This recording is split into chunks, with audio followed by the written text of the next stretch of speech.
Welcome to the Cut Line. Join Dr. Mike Grevlos, Chris George, and Brian Bailie as we give you the tools to overcome mental noise and physical limits and help you break through your cut line. All right, GolfCast members, this is Brian Bailie here, founder of GolfCast, and we are back. It's been a minute, gentlemen, so of course this is between the ears, but we got a little twist we're going to play on this, and we'll talk about that in a second. But before we do, Mike, Chris, what's been going on? It's been a while since I've seen you cats. Well, went to took a little vacation after Christmas. Went down to Hilton Head, Harbor Town. One of the interesting things is about Harbor Town is I was talking to them about this minor restoration that they just finished November 12th or something. Mm-hmm.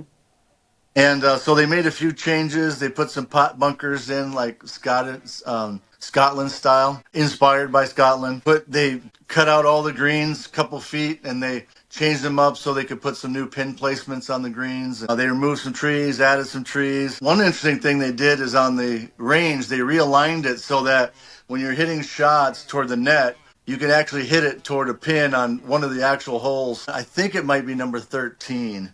I'm not real sure. But that was kind of cool, seeing some of that. Didn't play the course, but it was fun to see it. Nice. Where'd you stay down there? We stayed at an Airbnb in Sea Pines. Nice. Yeah, pretty close to Harbor Town. Nice. Yeah. Chris, Really what you been like up it to? It's been pretty quiet. Holidays were great. Family was in town, so that was fantastic. And we're ready for the new year. I'm excited for what we have planned for this group and all the great things coming for 2026. What a politician, baby. That's great. Man, that was good, Chris. No, that's awesome. No, I think, I had a good Christmas. I was sick most of it, but we did all our family stuff before Christmas. So pretty much it was just us around the house. And I'm building a pathway through our woods. We have about 5 acres behind us. So my wife's, what she wanted for Christmas was for my daughter to build a pathway that we could walk back in our own woods. So I have been on a chainsaw marathon. I've been laying down trees left and right. So if anyone needs firewood, reach out to me. I have oak, I have cedar, I got it all, man. But no, so we've been doing a lot of that, and a couple of my buddies have come over with chainsaws to help out a little bit, and now I got to find somebody with a tractor. That's the next on my list. My neighbor that had a tractor, not allowed to drive anymore, so he gave his tractor away. So we're scrambling to find someone with a tractor. So if you're in the Central Virginia area, you have a tractor. No, I'm kidding. But no, so that's been my big project here over the last few weeks. And I don't know, running a chainsaw is about as much fun as you can ask. I mean, there's nothing better than taking down a 3-foot in diameter oak tree and just watch it go in the right direction. Right. I have yet to drop it in the wrong direction. I'm sure I'll screw up at some point. But I watch a lot of YouTube videos. Well, that's always helpful. No, I'm kidding. So let's dive in here. Kind of where we're going with this is kind of fun. So when we first started this, I brought this to Mike about, a year and a half ago. So let's jump online and let's do some stuff. It's talking about, the psychology of golf and kind of the mental parts of golf. And then Chris was nice enough to join in. So then we're like, all right, we did a lot of the brain stuff, but I felt we were getting confined in this little space. So had a little bit of time over Christmas where I wasn't doing much, had a lot of time to think, and I had this idea of, hey, let's kind of twist this podcast around a little bit and introduce it as a kind of it's still the same backbone of what we're doing, but we're kind of introducing it a little bit differently. Something called the cut line is what we're going to call it. And the reason I say the cut line, right? So I've had the good fortune to work with tour players, Chris, Mike as well. Collegiately, same thing. Cut line was a little bit different in college. The NCAA, the most screwed up organization on earth. The biggest event of the year to play in the national championship. You had to make it through regionals, which was basically a cut line. It was just basically be the top this many teams and you go. It's not whether you win or not. So there's a mentality of when you're setting a goal towards a target to be able to qualify, either to play the weekend, to play the member guest weekend, maybe to advance in different amateur and local events. So there's always cut lines inside of golf. And we'll dive into where cut lines show up. So what I really discovered with the cut line and having this intermediate goal, not winning the tournament, but having some intermediate goal in between, how the cut line really was very mean to certain individuals. Mm-hmm. So what I'm trying to say is something I call the cut line dance. So you see this a lot with a lot of young professionals. If I make it through the weekend, the only way chance I can go make money for the weekend is I got to beat the cut, right? I got to make the cut. The cut gets me in the weekend and gives me a paycheck. So a lot of young professionals do the smart thing, maybe. Hey, my goal is to make the cut. All right? It's not to win, it's to make the cut, right? So now so the win is way up here. Cut line is somewhere down in here. So they're immediately putting themselves way behind the chance to win issue in itself. But there's a cut line there. And then what I also came to find out, at one point I had 5 or 6 LPGA players I was working with. They all seemed to dance on the cut line. One above, one below, and they just kind of hung out there. So they did this little beautiful dance. So one day they were on the right side of the cut line, and some days they were on the wrong side of the cut line. So their goal put them in position to make the cut. But the problem is all we all know is golf is a game of variance. So just not variance in your own game and scoring. What about variance in the cut line? You tee off in the morning, you project out the cut line's going to be 2 under. You make the turn at 9, all of a sudden you figure out the cut line's now even. Or vice versa, you go through 14 holes and then all of a sudden you found out the cut line's back to 3 under. So there's a variance in the cut line because that is moving by the way people are moving and the number of people in the field. So what we're trying to do is set a goal to our own variances, but we also have a system we're going after that has variances. So there's all these variances moving, and we think that we can, if our goal is to be at the cut line, we're going to be fine. What I saw was players hit great scores, missed the cut. Did their game plan exactly to a T, missed the cut. Did not follow their game plan, made the cut. Played terrible, made the cut.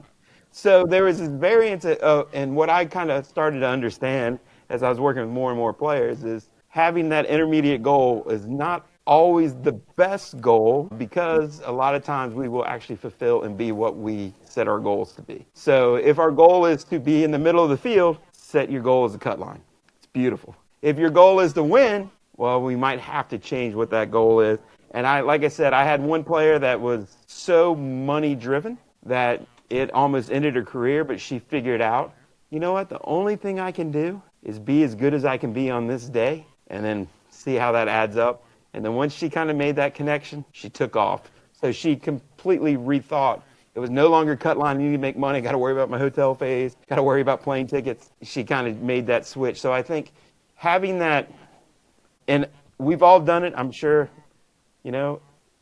having the lead in the member, after the first 18 or 36 going to the last 18 holes, the world's changed, right? So again, setting these individual cut lines and try to figure out how we can start to navigate past that and what that looks like. I came up with some really cool ways to work around that, but I'm not going to steal the thunder of our 2 wonderful guests. So Mike, with the idea of the cut line and that intermediate goal, give us some insight on how the brain is processing that and then maybe some cool ways to maybe train and think differently on the golf course to help that out. Yeah. Okay.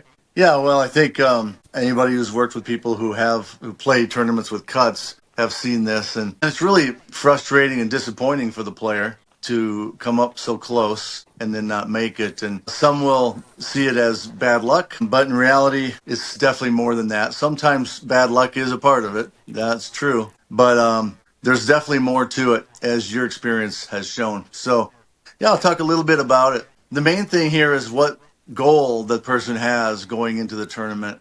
And so let's talk about goals for a short time, and then we'll talk about what happens when you set a goal of making a cut. So anyone who's listened to this podcast in the past would know that the way I understand goals isn't necessarily the long-term goal that you have consciously in your mind that you want to achieve tomorrow or the next day and so on. Care about that, although those exist, of course. There's like the cut line goal is like that. It's a little longer term goal.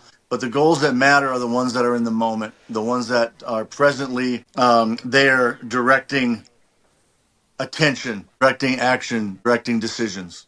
And those are the ones that matter. And those are the ones that are happening all the time throughout, prior to the round, during the round, after the round, and throughout our lives. So they're always there. We don't and aren't aware of them much of the time. But the way that those goals are, in a sense, framed in the mind makes a big difference. And so in any goal, we're basically in the present moment and have some kind of a sense of internally of what we want in the future. And that could be in the next few moments. But it's always about future. And then secondly, there needs to be some kind of a standard. The best goals, when we regulate ourselves with them well, there's got to be some standard or reference point so we know when we've met that goal. That's a key point of it. And so we need some kind of feedback in order to know whether that standard is met and that goal is achieved. So I would say, just to simplify it, those are your key aspects of a goal. So you've got something set forward, there's a little gap created, there's a standard so you know when you are close to the goal or when you achieve it, and there's feedback to help you know whether or not you did that. So given that, what happens when somebody creates a cut to make the cut goal?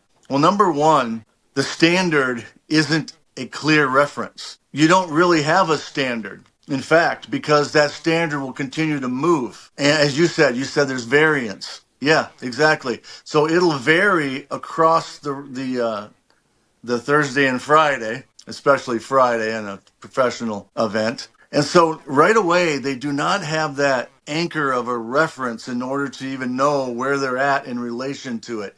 And that is how we regulate ourselves in our lives, is by knowing what our standards are or having a standard, and then moving closer or farther away and doing things to be sure we get closer to it.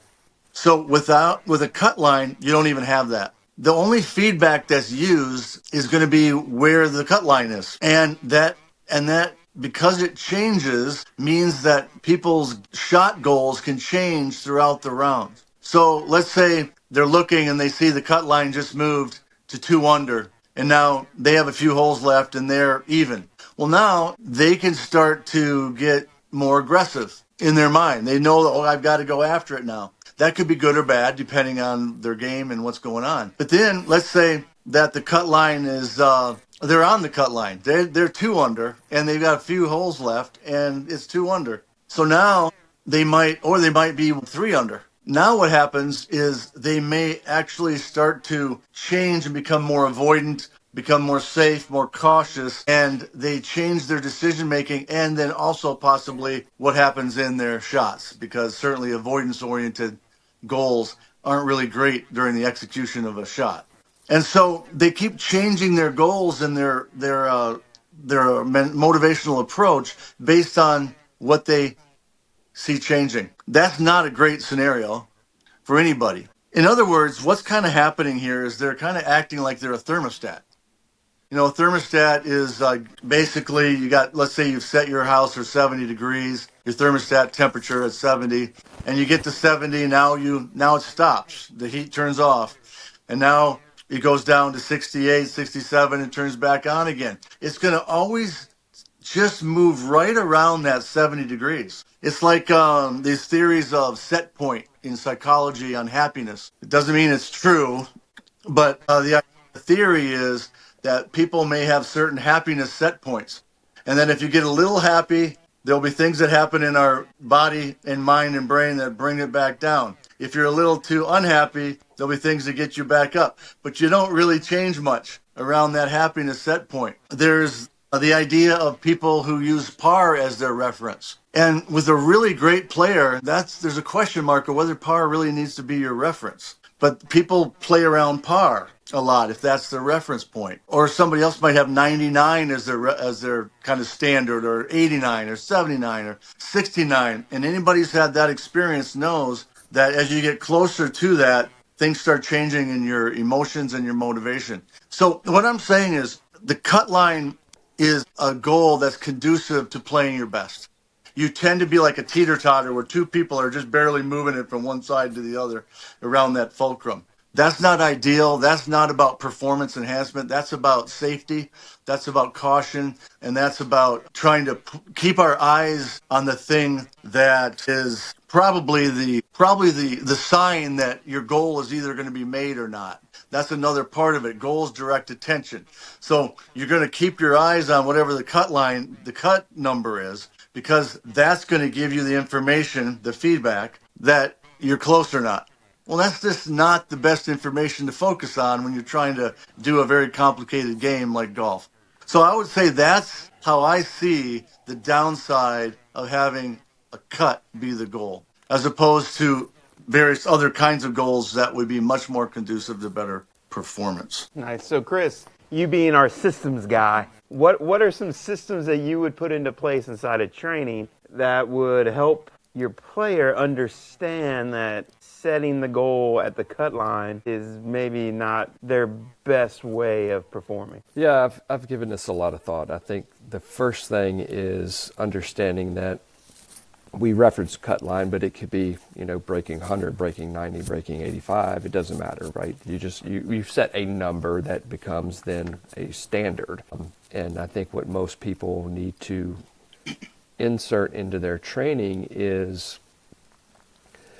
that, let's say we set it for breaking 90, is no matter, 90 is just a relative number, but shooting 90 when it's 50 degrees outside and the wind's blowing 15 miles an hour is very different than shooting 90 when it's 75 and it's a pretty calm day. The conditions start changing, right? So the expectation doesn't fluctuate with the conditions. The second thing I would say is that, the stimulus is very unpredictable, and Mike kind of started to get to that, which I'm sure throughout this year we're going to get to how important that stimulus is. But training to that standard and being prepared for what seems out of the ordinary or unpredictable is really, really important. And it's more than just hitting golf shots or making a swing to a certain position. It's the ability for a player to train in adaptability,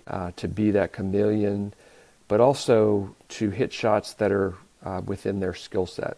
When you start getting out of position on the golf course, you double down, you try and hit this low cut with a 5-iron under a tree limb, 190, and very rarely have you practiced that, much less could you ever pull it off, because you just don't have the ability or the skill to do it. However, if you had a good plan and some shots that you did practice and you broke that down into 2 shots, still get the same proximity, being able to manage that scenario is really important. So how you train from a technique aspect, how you train from a environmental aspect, wind, elevation, lie, distance, those kinds of things. And then third is being able to understand your process so well that you're not reacting to the other things that are going on. You're playing your game, you're hitting your golf shots, you're playing the golf course, and you're not playing the other competitors. You can only be the best version of yourself, and you're going to shoot a number based on that skill set. But training plays a huge role in it. Yeah, I think that's well said. I know, like you said, collegiately it was kind of fun. Like I said, in the NCAA, the most backward system on earth, right? You play a qualifier to get into nationals, then you go to nationals, and then you play in a match play that you don't play all year. Anyways, it's good for television. So I just remember when I was here at Virginia, I was here for 11 years. We made it to the national championship, I think 8 of the 11. Made it to regionals every year. Didn't make it 3 years, I think. But the really funny part is we were so experienced in being regionals as a team. It was just expected. Going to nationals was expected. I think the funny part is when we went, the first couple of years, a little bumpy, but we got lucky, got through. But we started to learn what it took as a unit, not to worry about how many spots to go and whatnot. And when I first started coaching it, the NCAA was brutal. They had 3 divisions, so you basically had to finish in the top 8. So basically what they have now is they have 6 spread out, and it's the top 4. So basically they cut everything in half. So we would actually be in a much more difficult situation. There would be a lot more teams that could actually qualify, opposed to now it's kind of watered down. I tell the coaches now they have it pretty easy. It's very watered down. The top 3 are almost guaranteed, and then everyone fights for the 4 spot. But back then, it was brutal. Like, you had to play really good golf. But what our team figured out more than anything is we didn't give a rat's tail what anybody else in the field was doing, because it didn't matter. We really learned to look in and say, we need to play our best golf today. We wouldn't look at scoreboards. We as coaches would cut our phones off. We wouldn't even look for updates because it didn't benefit anybody. It's not like I could walk to the 15th hole and say, hey, we need 3 birdies, go. And the sport isn't played that way. So but what I really learned by watching other teams that were so worried about what that last number was, and it would be amazing they'd be clearing it by 6 shots with 3 holes to go, and then you would just watch it disappear. Their entire focus there, and our team was just kind of like, we're going to do what we do, la, la, la. And these other teams are literally just collapsing around you, and you're just like, The weather conditions are great. They've been hitting it great for 15 holes. What the hell is going on here? Like, so I think it was just really interesting to watch the teams that kind of understood what it took to get through, and then the teams that were trying to figure it out. And like, I remember playing 3 or 4 rounds on the last day with teams that were on the bubble, and you could watch what was happening, and you're like, oh, this is not going to be good. But again, kind of like you said, Mike, what are some ways that as a player, as a coach, you could think differently when the world starts spinning and you catch yourself looking at that scoreboard going, man, I only need 1 birdie on the last 3 holes. What would be a good exit to try to change that mentality? Yeah, that's the. I guess what we're talking about is that a really common, popular saying of focus on the process rather than the outcome. I mean, that's all you got, that's. Mike? Come on.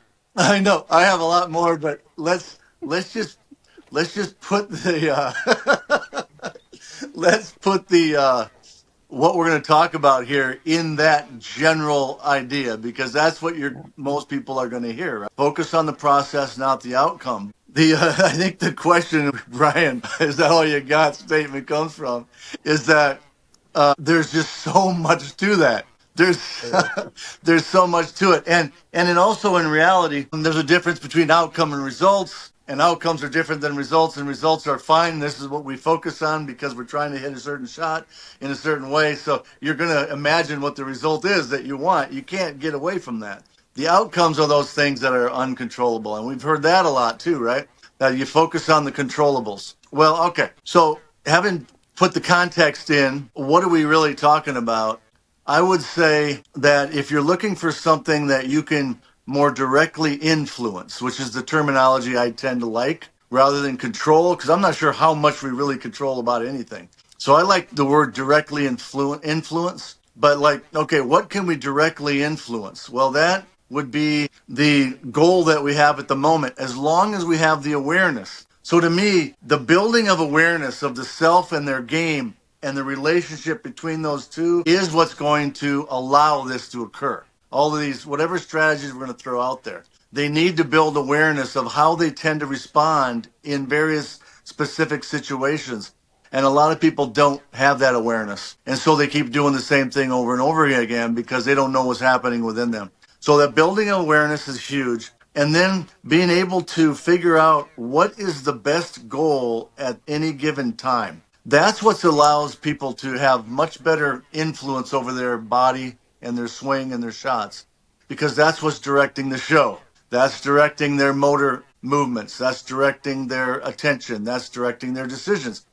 You know, those are the key things that we need mentally in order to, and physically, to be able to hit good shots with the knowledge and memory in the background that allows us to know even how to get this goal met. Of course, that's where all the instruction and practice comes in.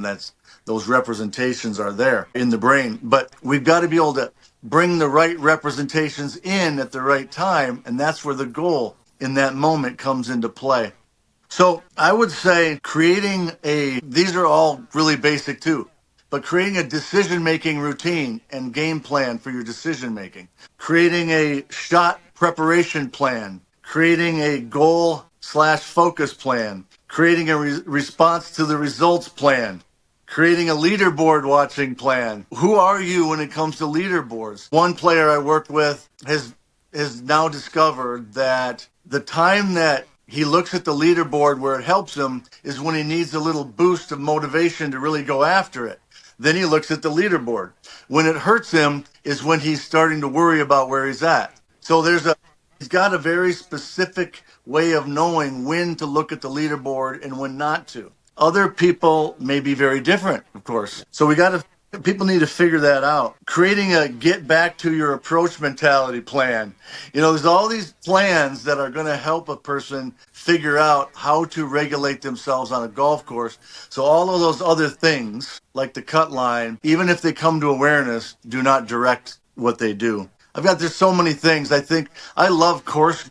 Go get out on a course and play different kind of games. So you build your awareness of the way that you respond to various situations. I like people to play 18 holes, and every other hole, I should say, they play short and they play long. Instead of just doing it for 9 holes the same, I like them to switch it up, because you're going to see all these various situations where you are learning how you respond to this expectation versus this expectation, or this goal versus this goal, or this kind of shot, and then all of a sudden you got an easy one. Now you got a super difficult one. You can't even get to the green. So I like them going really short tee and then all the way to the back and keep switching this around throughout an 18-hole practice round. I also would like people to practice changing their goals and figuring out how they respond to it. Like, go in there with an idea that this is the cut line. Here's what it's going to be today. I've got a pretty good idea. And tour players have a pretty good idea what the cut line is going to be. They're pretty close with that. So go ahead and practice and figure out what that means and play with somebody else, have some kind of competition, who makes the cut, who doesn't. You got to build that awareness. You got to put yourself in situations like that to do it. And then go in another round and you completely change it and you try to go as low as you can. And you go after every flag. You go after everything and see what you do, how you react.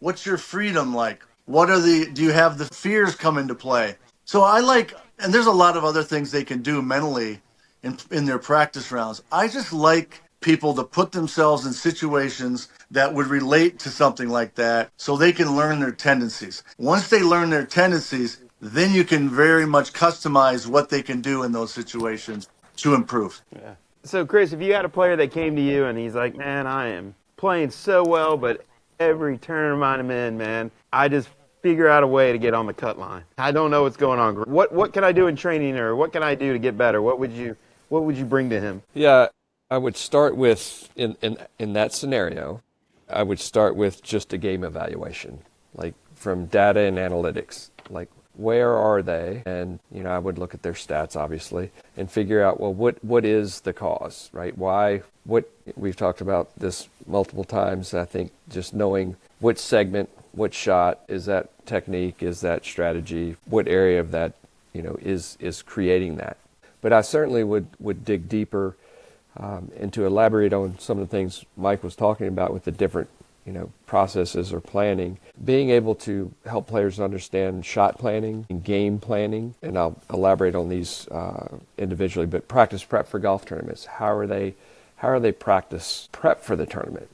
Pre-round, pre-site exploration, pre-practice round, par 3 yardages, those kinds of things. Improving skills, right? That certainly is something every player in the world is always doing at every level, whether that's contact, curve, launch conditions, all those kinds of things. But in regards to the game planning, I'm going to piggyback on what Mike was, the direction he was going with about the practice round and doing those types of games, going for flags and switching up the tees. That game planning, I think it's really important to match the player's personality. And the training matches the player's personality. The personality aspect of this would be, somebody that really likes structure and really likes organization is probably not going to like as much of the randomized games as somebody that me certainly likes structure. I want to score, I want to know what it is, I want to have the outcomes available, I want to know the thresholds and all those kinds of things. But being able to then have somebody that might see a shot that's more shape oriented or more visual, that player is probably going to be much more into a different game. So like we could have, let's just take a putting game, for example. I might like a list of, okay, here's your start distance. This is the type of putt you're going to have. So let's say it's 27 feet, left to right, downhill, moderate slope, right? Information I need to know. However, then player B, personality-wise, might really like shuffling a deck of cards, picking a card out of the deck, and if it's red, it's uphill. If it's black, it's downhill. Okay? Or right to left or left to right, right? You can pick. If it's a 9 of spades, then it's a 9-footer downhill, right? Mm-hmm. So that random, they kind of like that process of that. And, the unpredictable part of it that I think is preparing players for when the chaos arises, because we all know, and many players listening to this, when they have a round of golf, it's never predictable. There's always something that comes up that's out of the ordinary that they're not prepared for or didn't train for. But if you look at this deck of cards and you shuffle it and all of a sudden it's a jack and that's a 20-footer and it's random, and you have to make, out of the 18 first putt attempts, you have to make, boy, wouldn't it be nice to make 6 or 7 of those in a round? We'd love those players to do that are playing on tour. They wouldn't have to worry about the cut as long as they were for birdie and not par, right? That's right. So you set that standard, you set that goal, and you have that cut line that starts changing. But if they know their standard, then they can manage it. So having the different areas, circling back to what would I do with a player that came to me and said, hey, here it is. It's got to start with some of the analytics of what is their scoring metrics, where are we able to make the biggest impact on the score. No, I like that. Yeah, I think I'm amazed by how many people don't game plan in golf. They're kind of the wing it model. let me hit 12 balls on the range. That's going to decide on what's happening today. But so I think there's a big component of that. But I also think getting people uncomfortable on the golf course and seeing how they react as a coach is a great tool. Data science companies out there, I have a freebie for you. Back when I used to be in a data science, I was trying to get this in a system and I thought it was brilliant. But again, I might just be crazy. I was thinking something as simple as like a simple feed that you would say, all right, you'd put into your data program and say, we got 6 holes left and then you as a coach could set up the parameters. My players out there, 6 holes left, you are tied for the lead. And what it does is every hole, every 5 to 7 minutes, it says the player that you're competing against just made birdie. And you just made par in this hole. Oh my God, now I'm 1 back. How are we going to react? Or vice versa, the cut line is here and it's moving this way. How are we going to react? So I think getting your players in those situations are massive that are competitive players. Because if you've never been in a situation, the worst time to be in that situation is when it matters on the golf course, playing for money, playing for the member title, playing for whatever or playing for beers with your buddies on the weekend. Being in a situation that you've never kind of been a part of, it's hard to overcome. So I think, we used to do that collegiately for our best players. When you have players that are much at a higher level. So think of your best 2 players are much better than the 6, 7, 8 players, right? So to engage the 1s and 2s, we used to play tons of games like that. You got 3 holes left, you're 2 back. Go, we got to go. You want to win this, right? We ain't playing for second. Like, what are we going to do to win this? Or vice versa. Because some of them would step up, and then you would see some of them.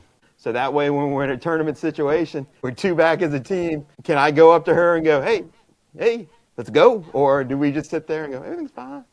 Everything's fine. Oh, we're good. Scoreboard, great. Don't worry about nothing. But as a coach, to get the best out of that player is I've got to be able to understand how they react to different stimuli and what that looks like. Because again, the worst thing I can do is put a player in a situation that's going to, unless I don't like the player, which is kind of mean. But if you didn't like the player, okay, it's a little vengeful. Come to find out I'm a little vengeful. That's all right. But if there's you could actually really hurt a player just by uttering a simple word or two in a way that, that they would interpret it and be bad. So I think having those understandings, like you said, changing tee boxes, changing goals every 3 to 4 holes, just completely flip it because golf, it changes in a hurry. I think just having that attitude and that ability to game plan and know that your routine, like you can train and be prepared for this stuff. Now it's different training than in the real world, but it's good to know that hey, my coach has put me through this 50 times and I've done great. Like that is something to hang my hat on and to opposed to, I've never been here. What is this? What? 1 shot? What? If I get this up and down, we win? What? Like that's a completely different attitude. So I think, again, as a player and as a coach, just putting yourself, think differently. Don't be a range warrior. Don't hit 300 golf balls and expect hitting 300 golf balls just made you better today. Hit 300 golf balls with purpose. Change the game, change the fairway, change everything inside of training as you're working through those 300 balls. There's a much better way. And don't hit 300 balls. It's bad for you. Cut that down to maybe 75, but be very, very attentive on those 75, and it's a much better training session, and you'll get better that way. But again, Mike, I'm amazed on what people don't prepare for. I always say they prepare like they're a utility knife, when actually to beat this golf course, we got to be a scalpel. We got to know these certain holes for the way that I set up with my game, these 4 or 5 holes are my go after it holes. These other 4 holes, I got to manage, and then I'll kind of navigate these others. But, that whole wing it model, which is traditionally everybody in golf, is I think that destroys more rounds than a bad golf swing or a good golf swing. Like just not being able to play the golf course and understand it. What are your thoughts on how not understanding the surroundings and how you react is just as important as a golf swing to break that cut line? Well, yeah, it is. I mean, you're playing in an environment. Your goal is influenced by the environment that you're in, because it's your understanding of what it requires, what the demands are, which would lead you partially into thinking about particular goals versus others, or activating them, I should say. So it's all together. Everything is influencing each other in some reciprocal fashion, with the goals being the ultimate proximal cause of what's happening, but very much influenced by the context. Now, something that the both of you were saying somehow led me to think about another issue related to this, is why some people set goals that are more self-referenced in relation to what they know about themselves and their own wants, etc., versus others set goals that are other referenced. And this idea of a cut line seems a little other referenced. It's like you're setting a goal based on what everybody else is going to do versus what your own wants and standards are. And so to me, that's a big issue. I don't think it's useful or the most helpful for people to be going through life or their golf game with other reference goals all the time. It needs to be more self, but that requires some awareness. And one other thing that I think is a downside of the cut line thing that I think creates some problems for some people is if they get above a cut line, those who are other referenced in their goals might actually also be worried about what it might look like about them if they fall. They have the score fall. So now they're above it. And that's a little scary now, because what if they fall down 4 strokes in the last 5 holes? They look like they're a choker. That's a very common fear that people have. And so with that cut line being that reference, that is even more likely to occur. And then they get scared and they get cautious and inhibited in their swings and so on.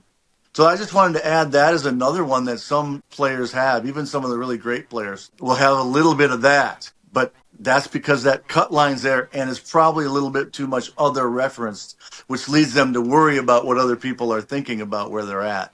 So I wanted to add that little piece to it that I think is maybe something that some of the players can build some awareness around that and learn how to move away from so much other reference. And as you always saying, get to know your game really well so you can create your own goals for yourself in your tournaments. What do you think, Chris? Yeah, I agree with 100% of that. I think that the other goal situation is very common, and it influences behavior. It creates what I would call as unnecessary stimuli, because you start to have other things competing for your attention that are now distracting you during the moment when you need to be the most focused on a process. And that process starts with, the training process, the mental training process, the physical technique process. Because if those aren't in place and they're not structured in a way that they are second nature, and I'll use that kind of in hypothetical quotes, second nature, then they are not going to be ready for the battlefield. It's going to, your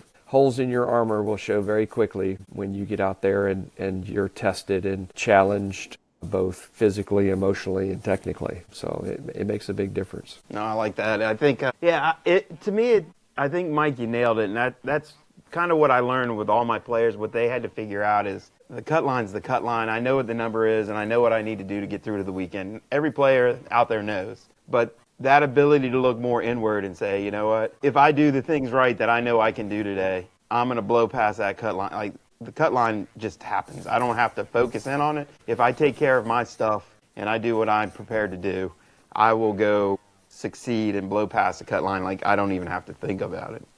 Well, and that cut line too, Brian, you reference it and you can give the end result stat. It doesn't end at the cut line for those players. Nope. Because there is a mathematical equation we use that if you know what the cut is, you'll know what the tournament score winning number is, right? That is true. And so it doesn't end at the cut line if you fall into this cycle. It doesn't. To win, okay, the cut is here. Now I know it's 4.5 shots a day, rough 4.5 shots a day. To win it, it's going to be this. Yep. So I'm going to have to beat the field by this. Like, there's always, but I said that the ones that go internally and look to internally on what I need to do today and not worrying about cut line or even win line, what is it going to do to win? Those players, I think, have the better, more well-balanced careers because, again, they're controlling, they're influencing what they can influence, and they are accepting the good and the bad because again, I can only do what I can do. And I think again, a lot of those players I can't control anything the field does. I can only do what I do. And I think, again, as a player, once you start to look internally to kind of rush, to set those, in tournament round goal setting, to me is just much more beneficial than that arbitrary. And trust me, I've seen arbitrary disasters. I've seen parents and whatever saying, I'll give you $100 if you can birdie in one of the next 2 holes. Like they're just arbitrarily just throwing roadblocks to their child. You don't think your child doesn't want to make birdie? You're just throwing $100 all of a sudden is going to make it all no, I mean, I've seen stuff. Sure. You would be like, man, you must not like your kid. And that's just terrible what you're doing to them. But I think, again, that internal drive is much more in the crazy game of golf, because it is individual. And there are team aspects, but, golf at its essence, you versus golf course, you versus the environment, let's go. Again, I think having that attitude is much more beneficial for the long-term health and psyche of your players than the let's set numbers and chase numbers all day. Because, again, chasing numbers is a dangerous game. So let's wrap this one up, Mike. Any closing thoughts on the cut line and where we're going this year? Well, I think it's a nice theme that we have here with the cut line. Yeah. There's so many things that we mentioned today that we can really go in depth with in each podcast that we go through. No, I agree. So I think that it's a great one, and it's also just as relevant for anyone who doesn't necessarily play with a cut. It's so I think as Chris said at the beginning, looking forward to this year and all the topics that we can go in depth with. So I'm really happy about that. Chris? Yeah, the status of a player's not only emotional presence on the golf course, but also the ability for them to know that they're prepared and they're going to execute their game plan regardless of what everybody else is doing, and that they've put the pieces in place and they've checked these boxes in preparation 2 days or 3 days before, but months before, leading into whatever round they're going to play, they're going to get the results that they desire. This idea that hope is a good strategy just does not turn out very well all the time. So I'm excited for the year. I cannot wait to dive into some of these topics that we've touched on today, and I'm ready for 2026. Hope is a terrible strategy. It barely ever works. I'm going to tell you that right now. I've had many rounds I was hoping I was going to finish good. Nah, it doesn't now. I think the reoccurring theme today, we talked a lot about game planning. I think that might have to be next week's show or next month's show, talking about game planning and what that looks like. And it's, again, like Chris said, it's not getting ready for tomorrow. Days, weeks, months in advance preparing for certain situations. Maybe we'll dive into game planning a little bit deeper, because that is something that nobody ever talks about. I scour the internet, and there's a lot of good ways to show you how to change your path and face conditions, but not many people telling you how to move around and get prepared for a golf round. Sure. So we'll wrap this baby up here. We will be back next month, the third Monday of every month. We will be on, or it'll be pushed out live. If you have any questions or any topics you guys might want to hear in the future, please let us know. And Mike, where can they find you on that wonderful World Wide Web? TheMotivationGame.com would be a place. Also on Instagram at Dr. Mike Grevlos. Nice. And Chris? You can find me at Chris George Golf, Instagram as well. Hardest working dude in golf, man. That guy right there. ChrisGeorgeGolf.com. Chris George, the hardest working man in golf, man. Make sure you find him. Me, I'm just drinking whiskey, smoking a cigar somewhere, having, I do the exact opposite of Chris, the least hardworking guy in golf. So we enjoyed it. We'll do it again, and we will see you all in the future. Thanks for joining in, and we will talk at you later. Cheers. If you enjoyed this episode and would like more content, visit us at golfcast.com and become a member. It's free. Cheers.